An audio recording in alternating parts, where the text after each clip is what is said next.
दिल्ली सो रही थी, तंग गलियां जैसे भूले हुए बुरसपने, चांद की रोशनी कमजोर और पीली मुश्किल से पठारों तक पहुंच रही थी। पुरानी हवेलियों से लंबे और भयानक परचयां फैली हुई थी।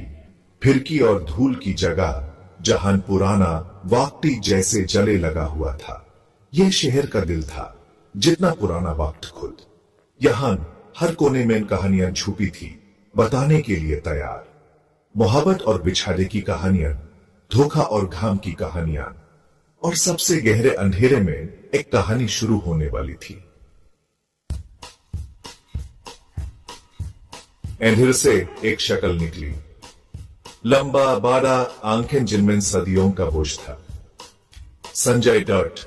वो धीरे धीरे चल रहा था, हर कदम खामोशी में गूंज रहा था। वो सिर्फ एक आदमी नहीं था, वो एक माध्यम था, दुनियाओं के बीच का एक पुल।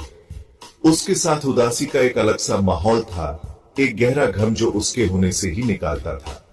ऐसा लगता था जैसे वो के आत्माओं का बोझ उठा रहा है, उनकी फिरकी उसके आसपास बेचैन आत्माओं की तरह घूम रही है। वो एक खास हवेली की तरफ खिंचा चला गया। उसका चेहरा टूटा हुआ और पुराना था।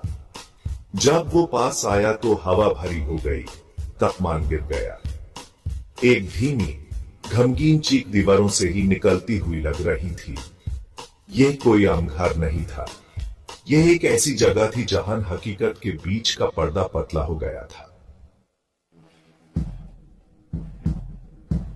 हवेली की गिरती हुई दीवारों के अंदर सदियों पहले एक दर्दनाक घटना घटी थी।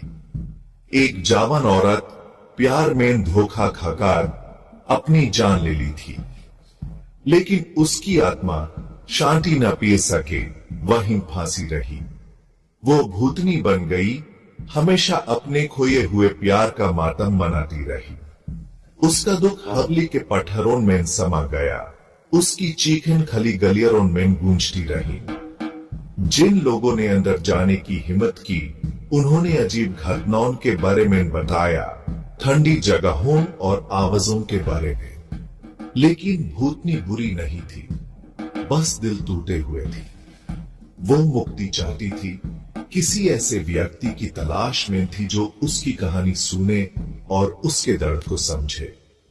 और संजय दत्त, वो आदमी जो आत्माओं के साथ चलता था, वही था जो उसका संदेश पहुंचा सकता था।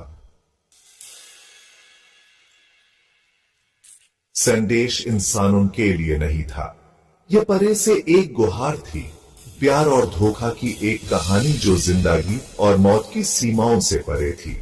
संजय दत्त चेहरे पर गंभीरता लिए गौर से सुन रहा था। वो भूतनी के दर्द को समझता था, क्योंकि वो भी अपने हिस्से का गम झेल रहा था। संदेश क्या था? भूतनी ने क्या राज बताए? और संजय दत्त, एक आदमी जिसने सालों से लाइमलाइट से किनारा कर लिया था, दिल टूटने और निराशा की इस कहानी की तरफ क्यों खिंचा चला गया? जवाब पुरानी दिल्ली की पेची वाली गलियों की तरह रहस्य में लिपटे रहे। सच हमेशा की तरह व्यक्ति और गम की परतों के नीचे छिपा हुआ था, खुलने का इंतजार कर रहा था। लेकिन एक बात पक्की थी, संजय दत्त का इस भूतिया जगह का सफर अभी खत्म नहीं हुआ था।